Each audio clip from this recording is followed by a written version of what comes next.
Hello, and welcome to Turn to Your Doom, a choose your own adventure podcast where we explore the many paths and meet the many ends of a choose your own adventure book.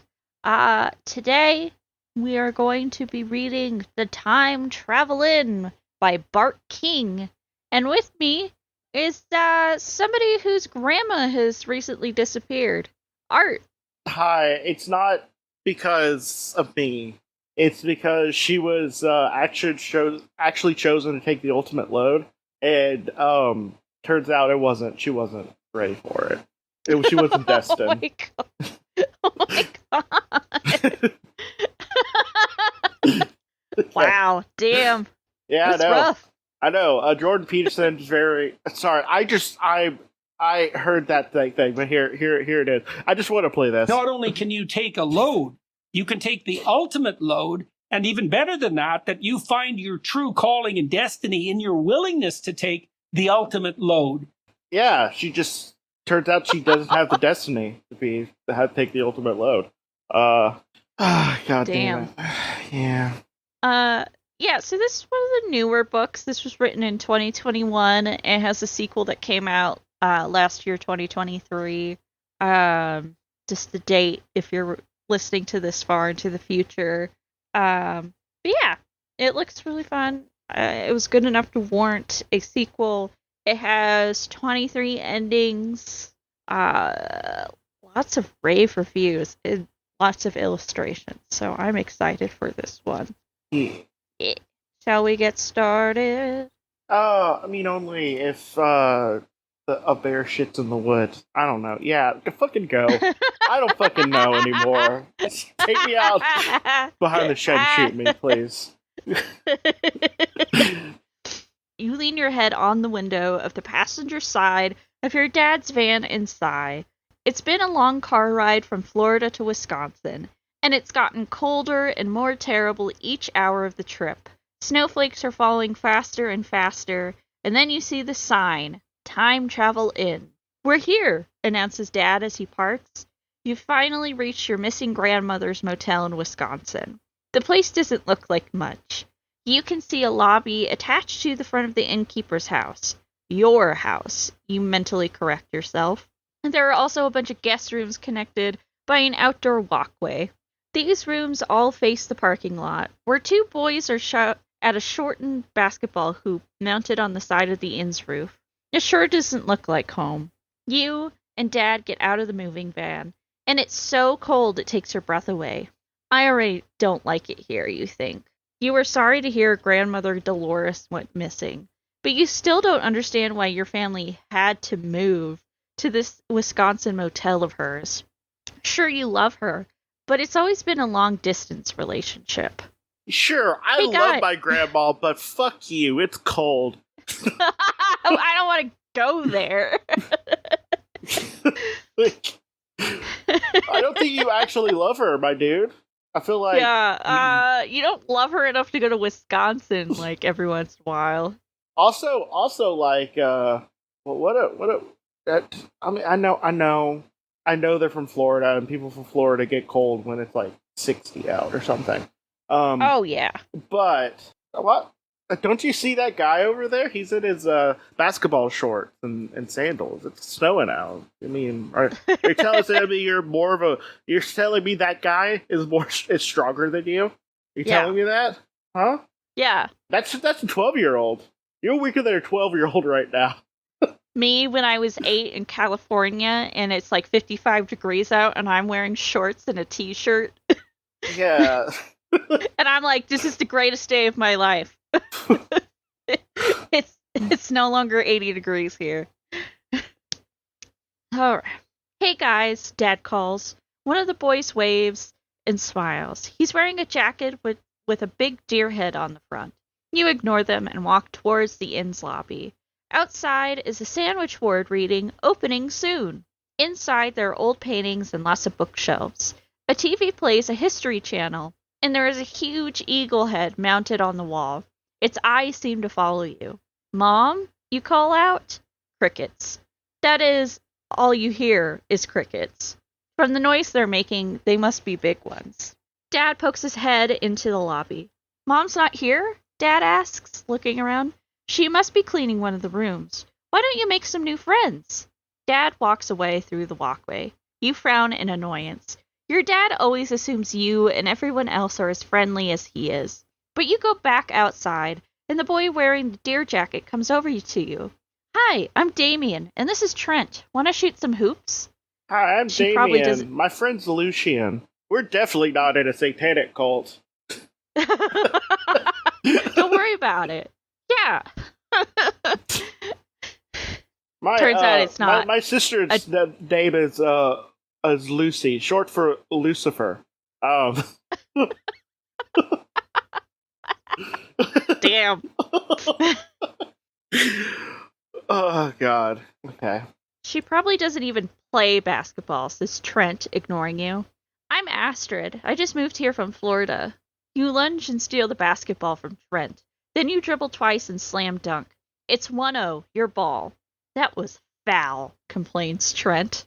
Damien just laughs and says, "Hold up." He unzips the legs off his off his camo pants. Hell yeah. Oh fuck. Yeah. You know. The thing is I think I know exactly what pair of pants he's wearing. Me Like too. I actually may have had that pair of pants at one point. Me too. Oh God. After stepping out of the pant leg, he's wearing camo shorts. "Okay, I'm ready." He went into sport mode. He took off his Crocs too and turned them around to sport mode as well. Yeah, he's ready. Trent and You're not- he's ready for anything. No, like you're not gonna outball this guy. Like he came ready. You're in jeans? What? I mean, you don't have half the utility that this man has. Yeah, damn, he's ready for anything. Rain or shine. He just has to zip or unzip his pants. Trent inbounds the ball to Damien, who gives you a silly head fake and then shoots. The ball launches over the basket, bounces on the inn's roof, and rolls behind the backboard. It's stuck there. "God. Sorry. Now we need a ladder," says Damien. "Astrid, you probably don't know this, but the Time Travel Inn is a legend around here. This place has been run down for ages, but people talk about how weird things sometimes." "Astrid," Dad shouts. "Come quick." You look around. "Dad?" you shout back as the snow begins to fall. "Where are you?" There is no reply. "He's probably lost already," says Trent. You hear a distant phone ring. You race back into the lobby where the telephone on the inn's check-in counter is ringing. You pick it up and hear your mother's voice. "Astrid, is that you? I want you to promise me to stay out of the basement." "Mom? Hello?" you ask, but the line goes dead. Annoyed and a little scared, you step behind the counter. A door opens to a family room with a sofa and TV. The hallway leads off the family room. This must be the inn's residence, your new home. "Hello? Mom? Dad, are you there?" You yell down the hallway into the residence. There is no answer. Damien and You get a call from your mom. "I need you to stay in the closet. I don't. I know. Please don't come out of the closet. Just never come out of the closet, please. Also, stay in the basement." I went to the future. Your grandma called you the F slur. It was terrible. Don't tell her anything. Turns out Grandma Dolores disappeared because she sucks. Damien and Trent followed you, and now the boys look at you with wide eyes. "Who was it?" Damien asks. "My mom," you explain. "She said to stay out of the basement, and then the line went dead." Trent whistles. "Spooky stuff, Astrid," he says, and starts messing with some of the curiosities on the lobby shelves. You shut your eyes for a second. You need to think. A few months ago, your parents dropped 2 huge surprises on you. The first surprise is that your grandmother was feared dead. Grandmother Dolores had been a scientist for the U.S. government. After a scandal with her experiments, she either quit or was fired. You never got the full story from your parents. A few years ago, grandmother didn't return from one of her trips. Your parents hadn't worried at first because she often traveled to remote places. But eventually they realized grandmother wasn't on a normal trip. Your parents tried everything they could think of, but she'd had no contact with anyone. Even a private investigator could not track your grandmother down. Last month, she'd been declared legally... a singular private investigator. The cheapest one, mind you. They couldn't find you. They couldn't find her. We hired him on Fiverr for like $50. They couldn't find 2 hours them, later, he's like, she's gone forever. She's probably dead. Last month, she had been declared legally dead, and so your parents had inherited grandmother Dolores' estate. The second surprise came when Mom quit her job as a history professor and told you the whole family was moving to Wisconsin to take over the Time Travel Inn. When you asked why, your parents talked about how it was always a dream of theirs, and it was time for a change in scenery. The whole thing didn't make any sense, and now you are in a strange place with no friends, and now no parents either. You see a key hanging on a hook. The key has a sticker on it reading Master. Put the key in your pocket and look around the lobby for anything useful. Notice an old book that's open on the check-in counter. Its pages are covered in delicate handwriting. Maybe there's a clue there, but it would take a lot of reading to find out. Sorry about this, guys, you say to Trent and Damien, but I think you should go home so I can get to the bottom of this. I just need to decide. A deep voice interrupts. Leave this room to avoid your doom. Who's there? You gasp. Trent looks ready to bolt out the door, but Damien is grinning. That was so wild, he says, as if the voice of doom just wished him a happy birthday. You look carefully around. This time you see the giant eagle's beak open, and it says, Make your haste, for time is not yours to waste. You stare at the huge eagle head in disbelief. And then you and the boys start peppering it with questions. Hello? Say something else. Who are you? What did you mean? Do you have any money? Why are bald eagles bald if they have head feathers? But the eagle is silent. It must be a robot, Trent says. And the message is recorded. My dad has a fish like that, and it sings rock songs. Sorry, I love that. That settles it, says Damien. We aren't going anywhere. Instead, Trent and I are going to help you find your parents. Where do you want to look? You're secretly glad they aren't leaving. Thanks. The last I saw him, Dad was walking towards the back of the inn. And on the phone just now, Mom said to stay out of the basement. Trent is snooping around the lobby. I bet the basement is below this residence part of the motel, not the guest rooms. My parents say there was something weird about the way the place was built, though, so it could be anywhere. Everything about this place is weird. And everyone, he adds. You sigh. Trent obviously means you, but you won't rise to the bait. Should you go into your new home and try to find the basement, or avoid it like your mom told you? Maybe you can find more clues in this weird lobby. If you stay out of the basement and keep looking here, turn to the next page.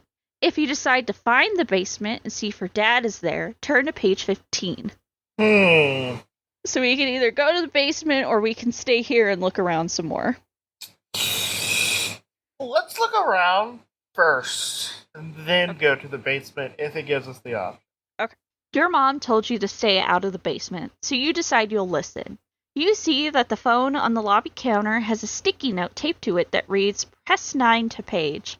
You lift the receiver, push 9, and talk, Mom, Dad, this is Astrid. You can hear your voice echoing on distant speakers wherever your parents are. They should be able to hear you. Please call me back at the front lobby. You hang up and cross your fingers for luck. As you wait for a call back, you look carefully at the old book on the counter. It has no title, and the pages are handwritten. At the top of a page is a date from 60 years ago. Hey, you guys, listen to this from this old diary. You read aloud. Here in these woods, I'll continue the dangerous research that led to my removal at DARPA. My theory was simple. With the right technology, an object can move between different points in time. But my results were complicated and led to me fleeing from a carnivorous reptile of surprising size. You skim ahead. It sounds like someone was writing a science fiction story. Or working on a time machine, says Trent.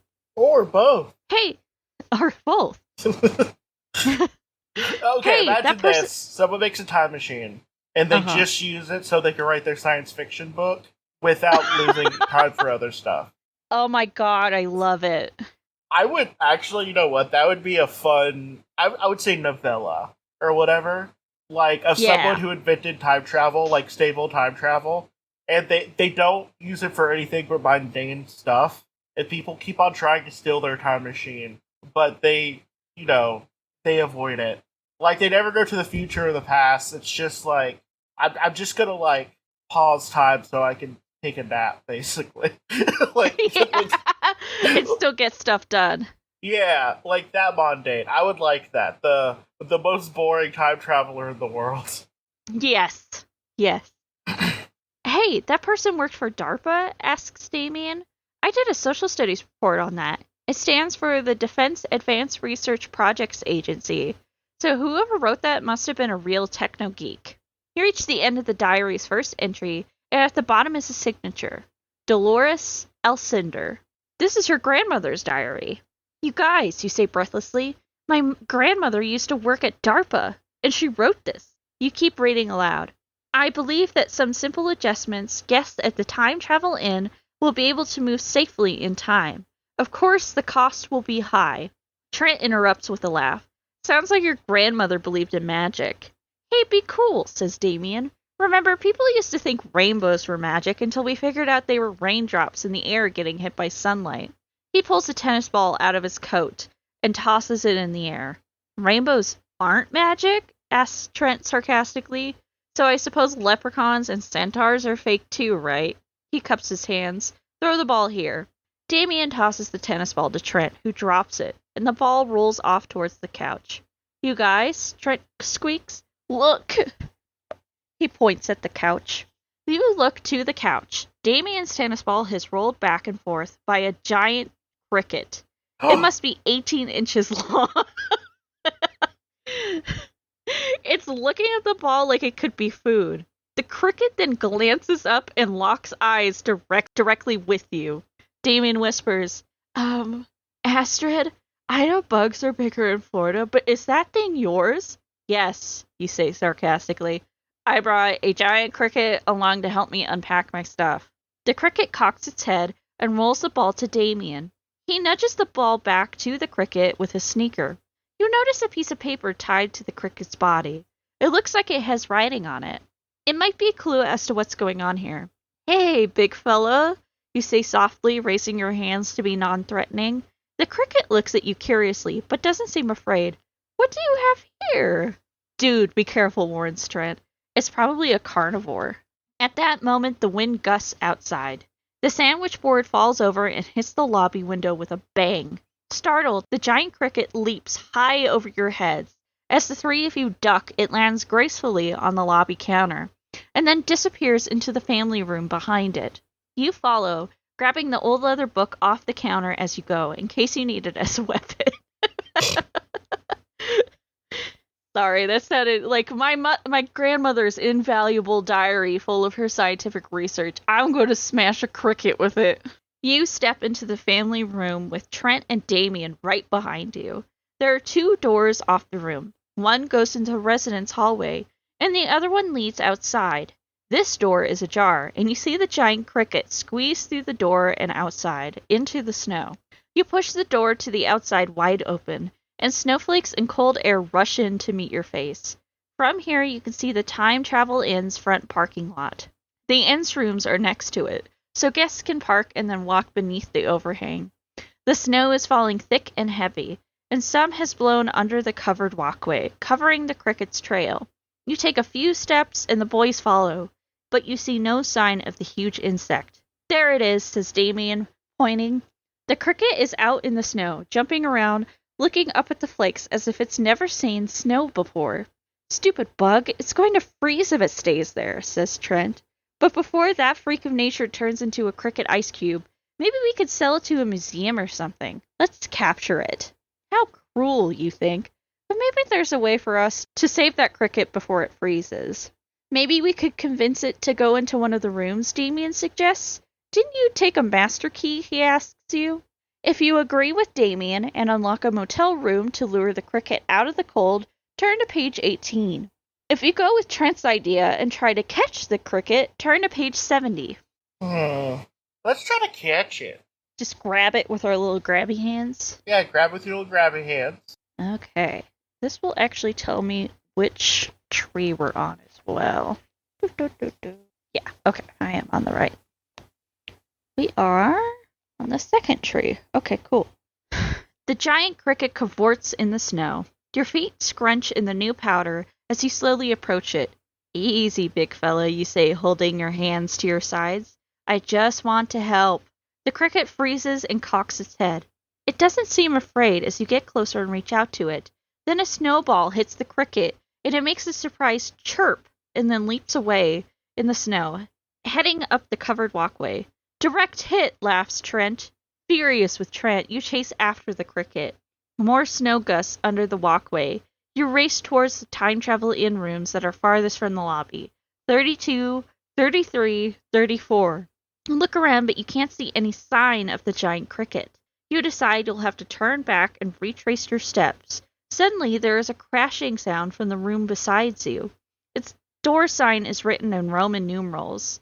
XXXV. Oh, it's So just 35. XXX, and it's just the porn room. You're not allowed in there. Yeah, you know, the porn room. Yeah. Yeah. That's 35, by the way. There's not a lot of places to rent for porn in Wisconsin. That's why this place is like so mysterious. It's not because it's like a secret time travel experiment. It's just where you can get porn in Wisconsin. Yeah. You take out the master key and use it. Opening the door, you start to step inside even though the lights are off. But then you see a movement inside. There is a person there in the shadows, and there is something odd about the way they move.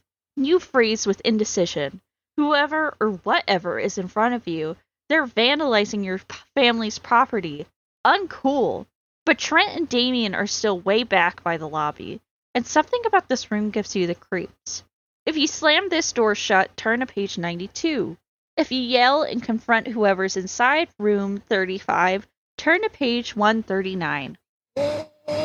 Let's confront whatever's in this room and hope it's not like a Yeti. 139. It's actually a portal to... Is it... Fuck, what was that one? Detloff? That one... mysterious place where the campers went, they never returned in Russia. Dyatlov. Oh, Dyatlov's Pass? Yeah, Dyatlov Pass. It's the irradiated Yetis that went crazy with it. Dyatlov's Pass. Yeah, the irradiated Yetis that went crazy because of infrasound. Oh my god. Yeah, they live here now. In Wisconsin. Yeah. They're going to therapy. The room is dim with dark shadows. You can make out the figure of somebody in front of a desk, swinging a hammer to break something into pieces. There is something odd about the person's outline, almost as if they have too many arms. You clench your grandmother's leather diary in case you need to use it as a weapon.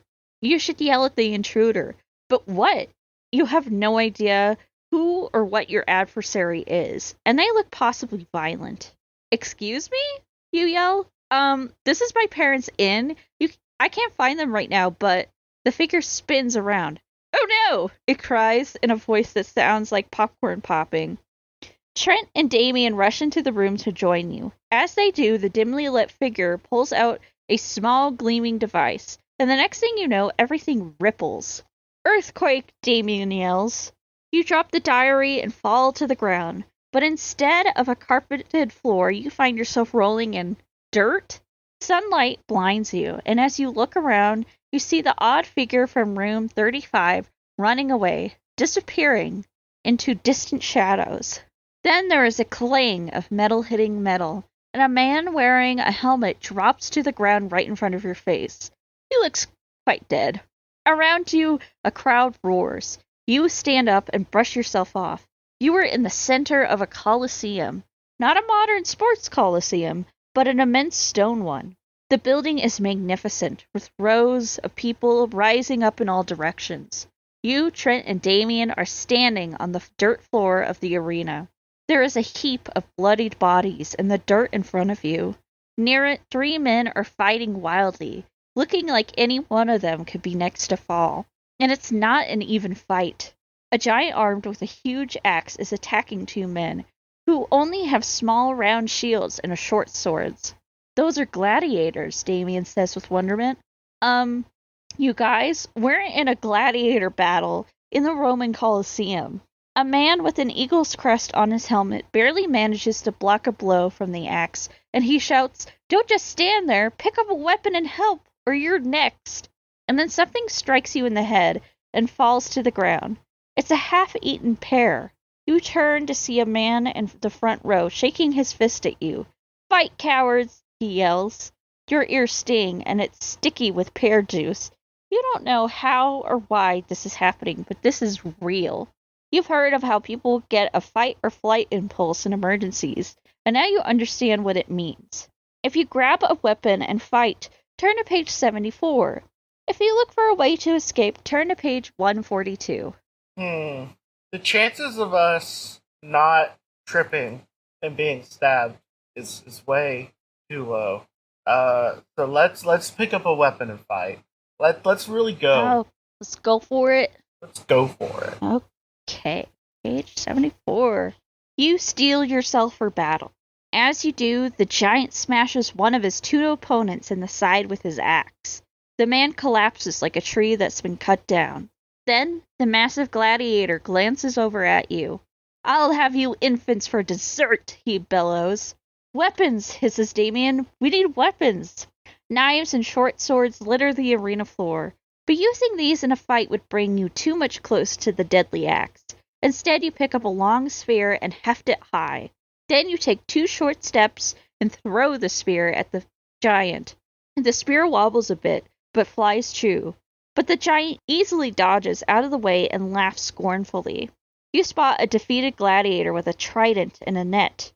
You grab them both, and then you turn to Trent and Damien, and give them some quick instructions. You hand Damien the net. "Good luck," you tell the boys. "Don't let me down," you finish, racing away. The giant is raining blows down on the man with the eagle crest on his helmet, forcing him to the ground. So you approach from behind and jab the trident into the giant's hairy back. He howls, turns, and swings the axe at you. But you are already running. You hear heavy footsteps following as you run in a wide circle to the eagle helmet man. You stand over the man with the eagle helmet. "Stay down," you gasp, and act defeated. "And when I count to 3, we attack him." "It's our funeral," he says. "Mars give us strength." Thinking you are tired, the giant walks up to you casually, waving at the crowd. They cheer. The giant swings his axe, and the blade whistles through the air. "Listen to that crowd," he shouts. "They love me." "1, you whisper. 2, "I must take my time with you," says the giant. "After all, the people should get their money's worth." 3, you say, leaping towards and thrusting the trident. The giant's mighty axe chops the trident pole in half. At the same time, the man next to you jabs out with his sword. The giant smiles and turns gracefully to avoid the blade. Since the giant's slightly off balance now, you push your broken trident pole into his chest as hard as you can. This forces him to step back. And that's perfect, because Trent and Damien have crawled toward and stretched the dead gladiator's net behind the giant's legs. The massive warrior's eyes widen in surprise as his arms spin for balance. The giant falls.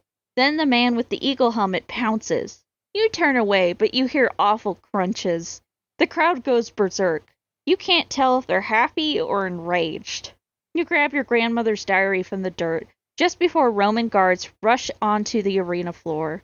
They escort you, Damien, Trent, and the eagle helmet in front of what looks like a VIP seating. The man steps forward and the crowd quiets down. Caesar compliments you on your victory and looks forward to your next events, he shouts. The Roman soldiers escort you and your companions through the gate with the words Porta Triumphalis on it. From there, you are led to a wooden platform that drops elevator style below the arena floor.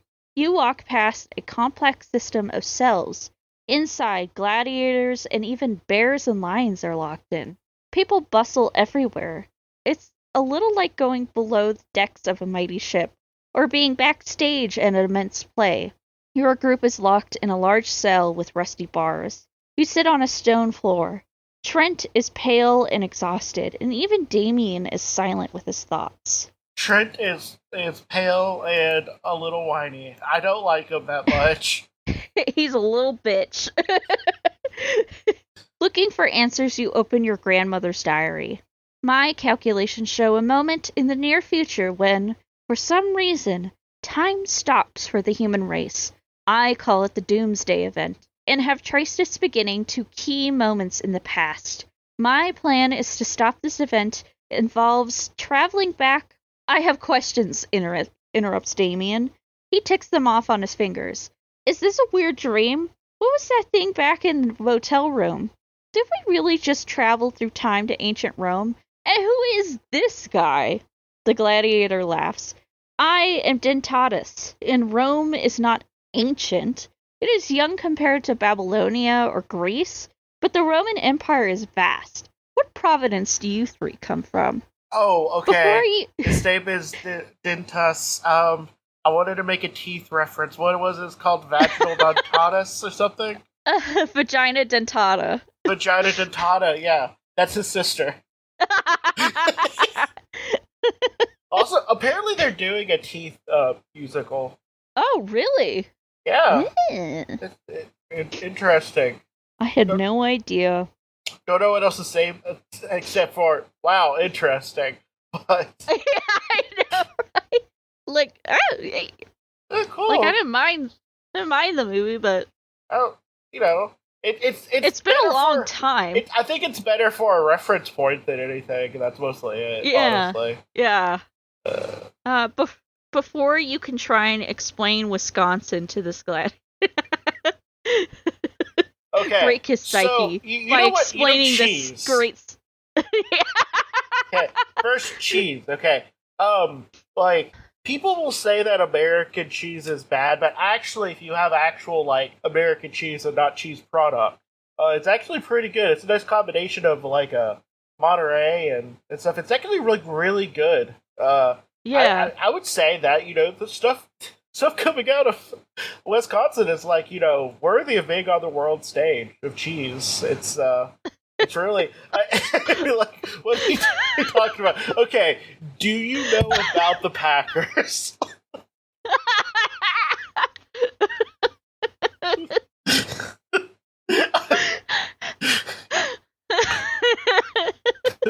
Oh my god. Oh god, okay. We're gonna just break this gladiator's psyche by explaining the great state of Wisconsin to him. Yeah, it's low on my list of list of states that I have beef against. Pretty low. Yeah, they're fine. I guess I don't know what to say. I've never been there. I don't know anything about them. Before you can try to explain Wisconsin to this gladiator, a smiling man approaches the bars. Bless you, young warriors! The gods favor me with your magical appearance today. I am Spatula, owner of all gladiators at the Colosseum. You did so well. I have scheduled you for another battle in 2 days. Now excuse me, I must add up my profits. Even using our advanced Roman math, it will take me all night. He begins to walk away. These battles are to the death, and there's no way you'll get lucky and survive the second time. Maybe there's a way to talk to Spatula. Maybe there's a way to talk Spatula out of this. Real quick, and this is just this is me. like currently as a person? Maybe it's spatula? Well, I would say, Spatula. wouldn't the whole fact that you just experienced death on a first-hand basis, partially by your hand, cause you to maybe like at least want to look inside yourself, like be introspective a little bit.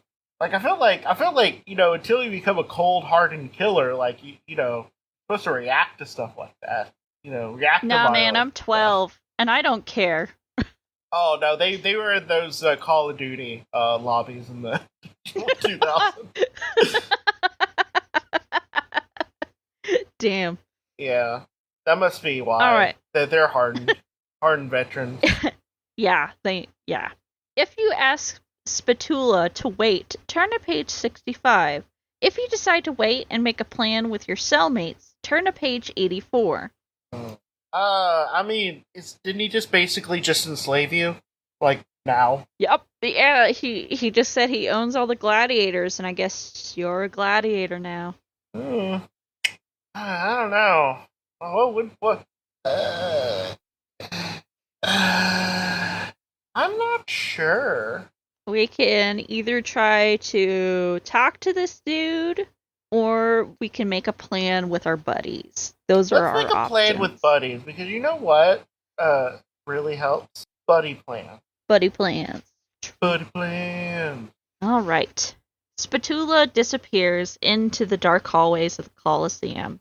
You hear him tell a guard to get the strange youths anything they need. You turn to Damien and Trent. Look, I don't know how, but we're in ancient Rome, and they're going to make us fight again. We need a plan to survive now, before we can try and get back to the present. Sorry to butt in, says Dentatus, but this is the present. Damien grims. We're going to be fine. We just have to explain to the Romans about cell phones, dinosaurs, cars, atoms, and rockets, and they'll think we're geniuses. Trent pulls out his cell phone. Really? My phone doesn't even turn on anymore. It's just a chunk of metal and plastic. Besides, telling Romans about rockets or cars will just make them think we're crazy. I don't think you're crazy, Dentatus says. You point at Damien's camouflage fanny pack. But don't our clothes seem odd to you? Dentatus shrugs. You're at the center of the mighty Roman Empire. We get all types here. Which is true, by the way. Yeah. The Roman Empire at its height was crazy. They saw all sorts of things that were just wild. Especially irradiated Yetis from Dithloth Path. Oh yeah, they're like in the cell over. And Dentatus is on a first name basis with them. Yeah. You quiz Dentatus about gladiators' weapons, and he explains there's an armory workshop where weapons are made, repaired, and stored. You call out to the guard and ask to visit the armory. To your surprise, the guard unlocks the cell and escorts you down a long hallway to a large room lit with torches. Spears, swords, and tridents are everywhere. A scarred man with one eye looks at you. Ah, the new girl, he says. Spatula told me that you should get special treatment. I am Hannibal. What do you need? You ask Hannibal if he can work with wood. His eyes light up. He explains that he has an... Oh, I mean, pretty forward there. Damn. I mean, I guess I can. I have this a is price. time of Listen, this is time of yonder years, but like 12 is still too young here. That's gross. Go away. He explains that he was an expert wood craftsman in North Africa before being captured by the Romans. Hannibal gets you a papyrus and ink pot and a small pointy piece of wood to draw with so you can show him what you want. As you start sketching a diagram, Hannibal asks, "Is it a torture device?" You laugh and explain the kinds of wood, twine, and feathers that are needed. Hannibal then summons workers, and soon the sound of sawing fills the air. Hours later, you return to your cell, exhausted. The boys pepper you with questions, but you ignore them. You fall asleep in the corner. When you wake up, you ask to be taken back to the armory. No way, says Trent. He must be getting his courage back. We need to come with you this time, he insists. So all of you return to the armory together. Hannibal seems to have worked all night. He proudly hands over a sample of your design. Hannibal, you're a genius, you exclaim, passing the sample to Dentatus. The gladiator turns the strange object around in his hands. Is it a torture device? He asks. No, you answer. It's a crossbow. Oh, yeah. Hell yeah. A worker brings you one of the small arrows that you sketched the day before. See, you turn this crank back to pull the bowstring into place, you explain. Then you load the arrow. It's called a bolt. Here, now see the underneath? This is the trigger. Be careful not to push it. Damien reaches over and pushes the crossbow trigger. There is an immediate twang, and the bolt launches into the hallway. A moment later, you hear a cry of pain as Spatula rushes in. Which one of you fools just shot my cook in the leg? He demands. Damien points at Dentatus, who points at Hannibal, who points at you. It's like some Scooby-Doo shit. Spatula notices the crossbow. What is that? A new torture device? He asks. You thought it was for torture too, says Hannibal as he explains the crossbow. You go to check on the cook. Turns out the crossbow bolt caught him in the meaty part of his leg. He should be all right. You make sure his wound is wrapped in bandages that you have boiled, which results in a long conversation. Why do we have to boil bandages? To kill germs. To kill what? Just do it. You return to the army. It just happened to be shot into the meaty part of his legs, right in front of his femur, and also behind his femur. He's dying. He will never walk correctly again. One of the things that led to people wearing less armor into battle was crossbows, because, like, you get a powerful enough one, it will go through steel. Yeah, it'll just go through your armor. It'll just go through your armor. Now that being said, they were knights, like mounted knight cavalry with long guns. Don't get me wrong. They did that up until it was like they thought it was dumb, because it got dumb real quick, because the guns just go through the armor. Yeah, it just shreds it. But one of the reasons why, like, it's also one of the reasons why they did less specialized, heavily armed units, because to be good with a longbow, like an English longbow, that takes years and years of practice, and it literally mutates you after a while. You turn into a different type of human being, because your skeleton has to realign itself a certain way. Like with any sport. Yeah, but with a crossbow, you can just give a peasant a crossbow and then, give them a few weeks of training. Yeah, it's a pretty powerful weapon. Crossbows aren't that hard to make either. No, obviously. well, they're not hard to make because they're pretty simple design. It's a pretty simple design and pretty easy to train a lot of people on. So I'm surprised you didn't kill the fucking cook. Yeah. Well, they were aiming, so. Yeah. I mean, there's a lot of people who aren't aiming kill people. It's true. Every day. Yeah. You return to the armory just as a sneezing man with a troop of bodyguards arrives. "Hail Caesar!" cries Spatula. Everyone freezes and hails the sneezing Caesar. "Spatula," sniffles the emperor, "I wanted to speak to you about your new gladiators, but they're already here." He sneezes and then spots the crossbow. "Say, that looks like..." "It's not a torture device," Trent interrupts. "A bow for small people," Caesar finishes, glaring at Trent. You explain the crossbow. Caesar then insists on a demonstration. "I will need a target," says Caesar. "A human target." He points directly at Trent. "You, the boy who just interrupted me. You'll be perfect." Caesar sneezes again. "I need a human target. Me, Brutus." No. You protest, but you're not given any choice in the matter. Luckily, Caesar tells you that he won't try it here. He will take all of you and the crossbow to his palace. Before leaving, Caesar orders Hannibal to make more crossbows. Then you were taken to Caesar's palace, where you were surprised to see you can go to Las Vegas? Cool.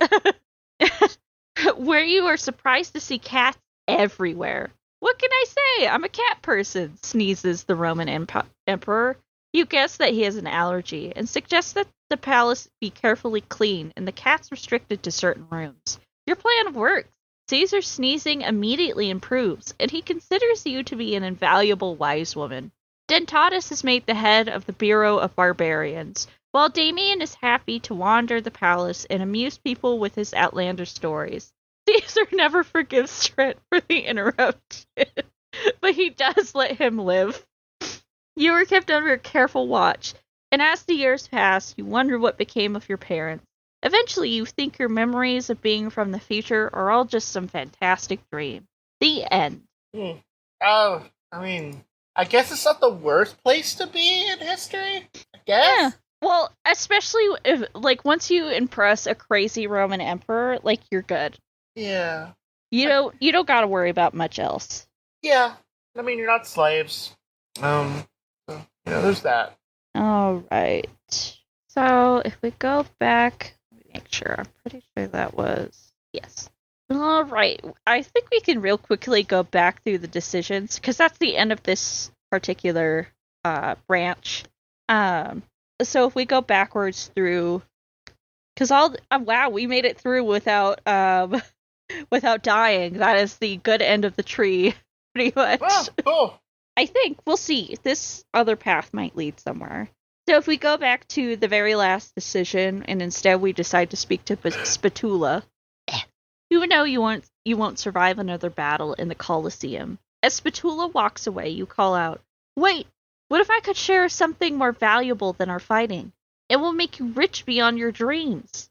Spatula frowns. Every gladiator promises outlandish things for their freedom, but you have already surprised me once today, so what is it? You think fast. What can you share with an ancient Roman that is worth something? You know about guns, printing presses, and solar power, but you don't completely understand how they work. And you can't make any of them. If you let me out, I'll prove I speak the truth. Spatula reluctantly has a guard unlock the cell door. You are escorted through dark, torchlit halls to Spatula's office. His desk is covered with long sheets of papyrus that have messy columns of Roman numerals written on them. "I have a lot of accounting to do," says Spatula, "so speak quickly." You ask for papyrus and something else to write with, and say, "I beg for 1 hour of your time. Then, if you don't think what I have is useful, back to the arena I go." Spatula leans forward. "Proceed." 2 hours later, Spatula leads you back to the gladiator cell. He unlocks the door and shouts, "Guards, 3 cheers for our visitors." Cheering from the guards, you think? That's a little surprising. Then the guards come forward with 3 chairs. And you realize you just heard wrong. As you, Trent, and Damien sit, Spatula gives you a long prayer and thanks to Pluto, the god of the dead, for bringing him math geniuses. "What did you do, Astrid?" whispers Trent. You grin. You tell the boys that when you saw the Roman numerals Spatula was using, you realized that you knew a better way. So you explain the Arabic number system of 1, 2, 3, 4, etc. by writing a Roman numeral next to each Arabic number. For example, 3, the 3 slashes equals 3. You show Spatula how much easier it would be to add, subtract, multiply, and divide. "Who knew that math could save our lives?" asked Damien. Spatula looks over. "You 3 are free to go and take up residence in my holiday home at the Via del Corso. Dentatus will accompany you as a bodyguard." Then a guard hands each of you a belt and wooden sword. "A wooden sword? Is this a joke?" Trent demands. Dentatus quickly thanks Spatula and leads your group away. "Your sword is rudis," he explains. "Only retired gladiators wear them. The swords are a mark of honor, because the only way to get them is by killing a lot of people." You emerge from the Colosseum's darkness to the light of ancient Rome. Only nothing looks ancient. The streets and buildings are new. Curious Romans watch your group as you walk down the street. Most people are dressed in tunics and cloaks. Some notice your wooden sword and non-respectfully. Then you see a strange figure waving to you from the stairway in a large opening in the street. It's the odd person you saw in room 35 of the Time Travel Inn. You recognize them by their many arms. Over here, quickly, you tell Dentatus. Great Hades! Into Cloaca Maxima? God damn! Okay. Max hole is basically what that means. Yeah, just like the most amount of hole you can have. The Great Sewer has access points from the streets, rivers, and the sea. Bandits lurk there, and giant octopi feed on humans. So I vote no. He holds his wooden sword up by his face, with a sour expression. Relaxing in a villa sounds good, after all you've been through. But you think the answers to why you came to Rome in the first place wait for you in the sewer. Oh, we actually have a choice, so we weren't at the end of the tree. Oh.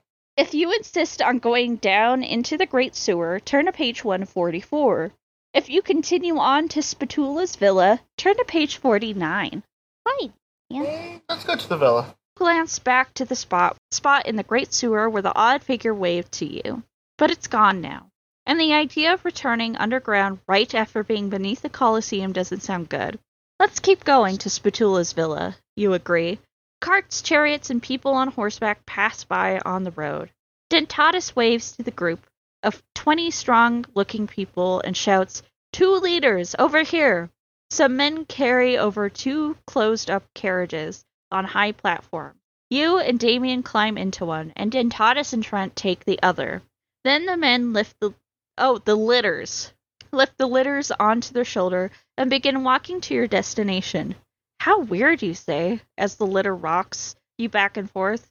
Why couldn't we just walk ourselves? You know the old sayings, answers Damien. When in Rome, litter as the Romans do. 2 hours later, you were glad you didn't walk yourself. The city has begun to give way to a beautiful countryside. But as you pass through a wooded area, you hear a blood-curdling scream. Someone yells, "Barbarians!" And then your litter lurches and falls to the ground. And the men who were carrying it sprint back down the road towards Rome. The group of tough-looking men and women surround your 2 litters. They're wearing furs and carrying swords. A wide man with a mammoth beard appears to be in charge. What is this, he demands. Only rich people use litters, like these, but you sorry lot are anything but Roman nobles. As Dentatus politely explains her group's story, Trent whispers, I think these barbarians are vandals and goths. Does that mean they'll break all of our stuff and then play depressing music? Asks Damien. The bearded barbarian is speaking. So you've nothing to steal and nothing to defend yourself with but wooden swords. What a waste of our time. Sadly, it's still best to leave no witnesses. The barbarians all laugh, and you get a chill. You step closer to Dentatus. There's no need to kill us, you say. We promise not to say a word. It's not a promise you'll keep, says a voice. The barbarians open their ranks, and an old woman comes through.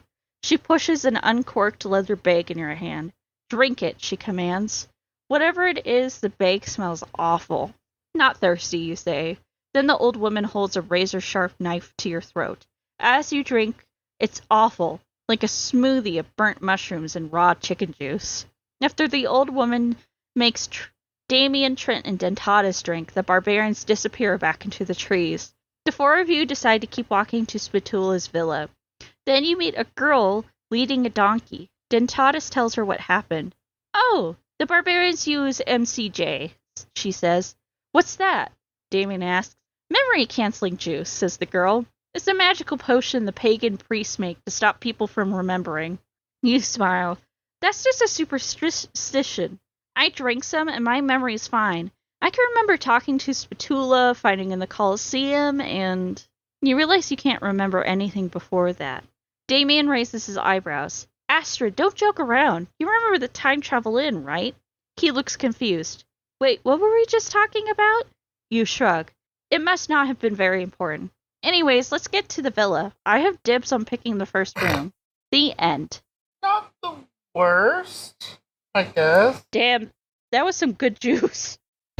Real good juice. Real good juice. Yeah. I feel like, the endings are decent, I guess. Yeah. Fine. Yeah. I don't know. Well, I mean, we Let's definitely go. have more stuff to do as well. Yeah, let's go to. Oh, We're getting close to let the me. end of the app, Yeah, so. let me see how much further. Sec, I have to hop around. Okay, the next one leads to another choice, but both of them lead to endings. Okay, yeah, let's finish those out then. Okay, so if we decide to go to the sewer instead, page 144, you give Dentatus a look and cross your arms. So, you told us to leave that easily? The gladiator sees your determined expression and drops to a knee. Forgive me, your arrival saved me from certain death in the Colosseum. I am only free because of you. Lead on, Astrid, into the sewer. You walk to the sewer's entry. The smell is not charming. I don't have time to explain, you say to the boys, but this might get us back to Wisconsin. And Trent wrinkles his nose and steps back. No way I am going down there. You can't convince Trent to go any farther. You, Damien, and Dentatus step down the stairs into the murky light. The gladiator sees a man's stone face set in a stairway hall, and he bows to it. Thank you, Mercury, for keeping life interesting, says Dentatus. At the base of the sewer stairs, tunnels branch off in different directions. Your eyes adjust to the dimness, and you spot a peculiar figure that beckon to you, bobbing down the tunnel on the left. Then another. Finally, after descending yet another stairway, you emerge into a cavernous room. You've caught up with the mysterious creature, but it's not human. Greetings, the creature says with a voice like popcorn popping. My name is QH. I come from the star you humans call Betelgeuse. My apologies for accidentally bringing you here to the city from your past. So, you're a time-traveling alien? You stammer? It sounds like a dumb question, but it's always the best to double-check these things. Correct, QH says. But it is normal to be surprised by this news. After all, we are in a big galaxy full of amazing things. Who could imagine a planet where the natives haven't eaten anything for 100,000 years because they're all on a diet? Wow, is there a planet like that, you ask? No, of course not, pops QH. Who could imagine it? Not me. Now, you should show me what your Earth is unique. Now, you should show me that your Earth is unique across the galaxy and having so many different forms of life. From germs to redwood trees to whales. I'm on a team of interplanetary zoologists. Our mission is to record the history of Earth's life and to preserve it. Sadly, in your time, Earth's wonderful animal and plant species are being driven to extinction with horrible speed. Because of humans, you ask? Yes! I've been working on a project to address this problem, QH explains, gesturing around the chamber. Then I learned of a human who had learned how to journey through time. Your grandmother, Dolores. She posed a problem, so I traveled with your time travel in using my equipment. One of QH's arms points to a delicate crystal structure. While I was destroying your grandmother's technology, you burst into the room. I panicked and returned here to Rome, accidentally bringing you with me. Now I just need to return you home so I can finish my work. You frown. But what exactly is your project? QH hesitates. Earth could be what you call a Garden of Eden. My job is to help that garden grow by weeding a few humans. The alien's laughter echoes in the chamber. But don't worry, I'm not working on a death ray. Instead, I'm developing a contagious and deadly virus that affects only your species. Well, that sucks, says Damien. You'll get a sinking sensation. One way or another, you have to stop QH from destroying your own species. If you persuade QH not to do this, turn to page 157. If you choose to attack the alien to stop its plan, turn to page 160. Can you imagine how cocky you are as a fucking 12-year-old girl? To be like, not only, I could either persuade him just with the power of my words, because you know who's really, really convincing and also persuasive? 12-year-olds. Um, or you're going to attack the alien that has really 12-year-old girl? You're going to attack the alien and beat them? Yeah. The one that just said that they're going to make a weapon, a bioweapon specifically for humans? Huh? Huh? Yes. Okay, cool. Yeah, okay. Yeah. That's some 5'2", 5'2" girl wearing Cookie Monster pajama pants energy right there. That's so true. God, fuck. Let's attack. Let's Attack him. Okay. 1 second. You think you can destroy humankind? You demand of QH. You draw the wooden sword you were given at the Colosseum. Well, we're going to stop you by doing a little weeding of our own. You leap forward and smash the sword down onto the top of what would be QH's head, but the weapon simply splitters into bits. QH gives this complicated shrug with his many shoulders. This human said the same thing to me when he traveled back in time to stop me, says QH. The alien points with an arm, and a shimmering blue barrier appears in the corner. Behind it is your father. Dad, you cry out, rushing to him. When you hit the blue barrier, it feels like you hit a wall of cold slime, and you pulse back into the room. Dentatus raises his arms to the sky, calling out, "O Mercury, pride of Olympus, brightly shining among the gods, you stitch together the stars in the void of space, and from them has come this unpleasant being. Hear my prayers and give assistance to your undeserving follower." A hush falls over the chamber. Then the air rushes in your ears, and a tall, glowing man appears in the center of the room. "Mercury," gasps Dentatus. The god laughs, and it sounds like hot honey in your ears. "Cool," says Damien. "But isn't that Hermes, not Mercury?" Dentatus gestures for silence.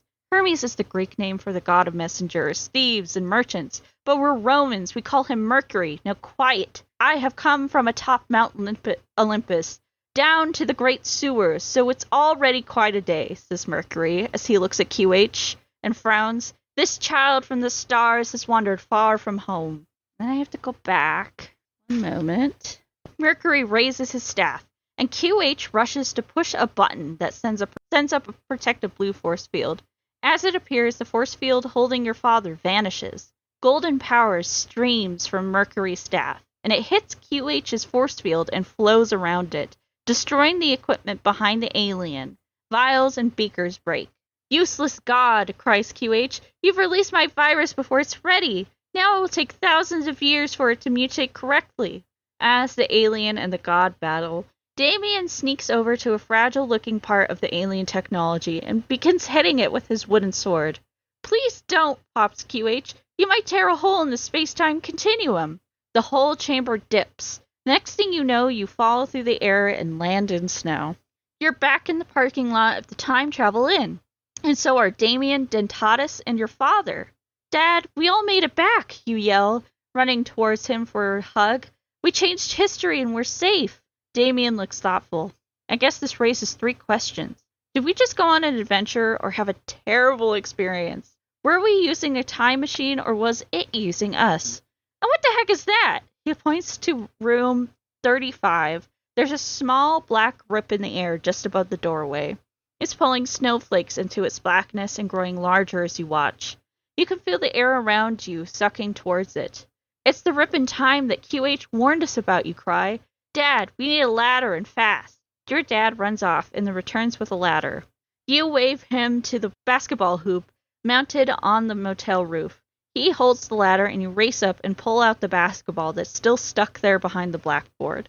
You look back at room 35's doorway. The air is howling as it's sucked into the growing rip. Damien watches with you, and suddenly the rip starts pulling him in. He whizzes through the snow towards the black hole. Dentatus grabs Damien to stop him. You brace yourself and throw the basketball at the hole in time. The rip pulls the ball in. With a loud pop, the basketball plugs the rip like a cork. The air quiets, and the snow starts falling properly. As you watch, the rip in the air seems to heal itself around the outline of the basketball. "Good pass, Astrid," says Dad. "Since you fixed the rip, I guess we could call it a stitch in time." He's still laughing as a big SUV with snow tires pulls into the parking lot. I know. A family gets out, and they seem normal, except they're all wearing surgical masks. "Hey, what's with the masks?" says Damien. A girl wrestling a suitcase looks over. "They're for the pandemic. Where have you been?" Dad looks at you.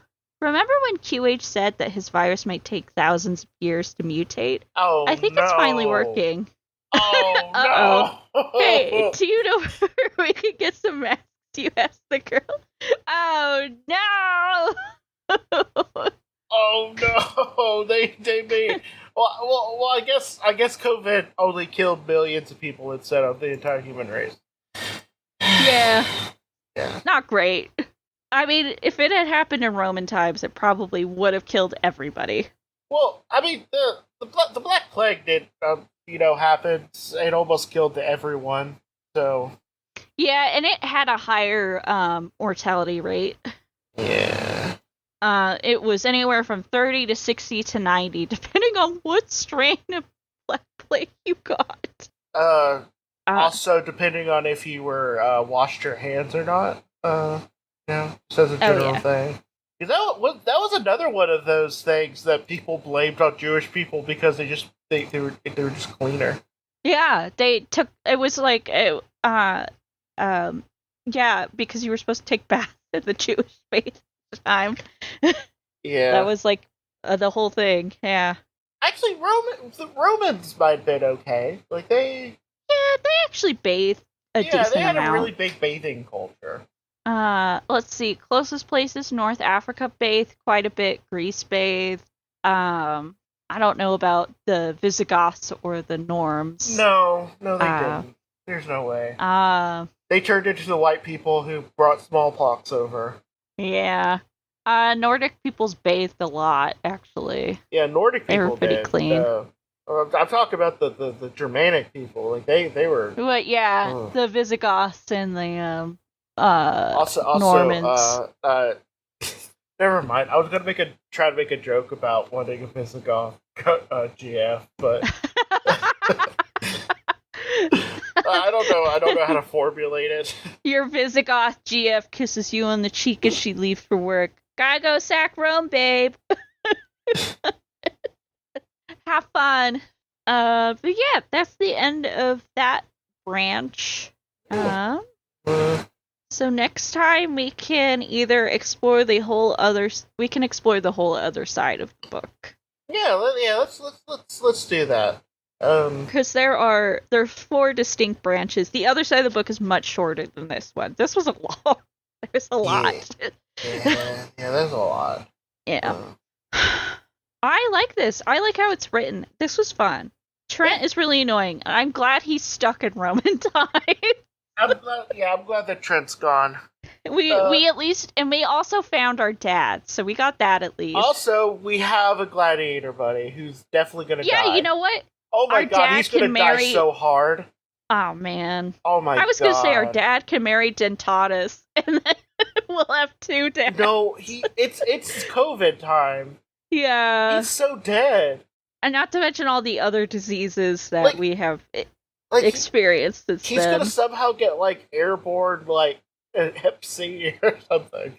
No. Dentatus, my beloved. You were supposed to marry my dad.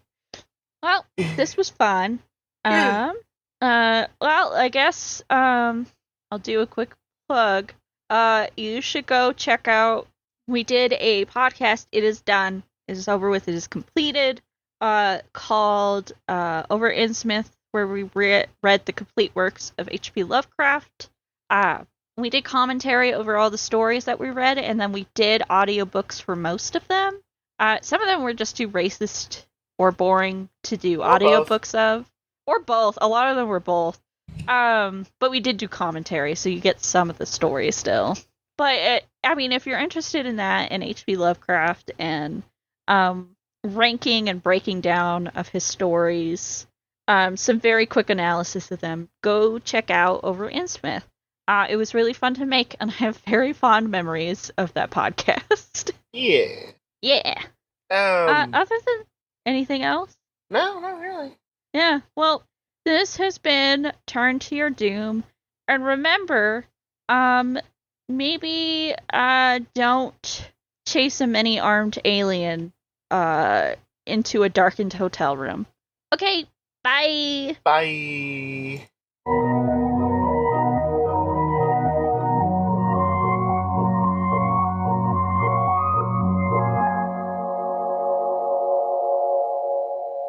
Good night, Mr. the Missile.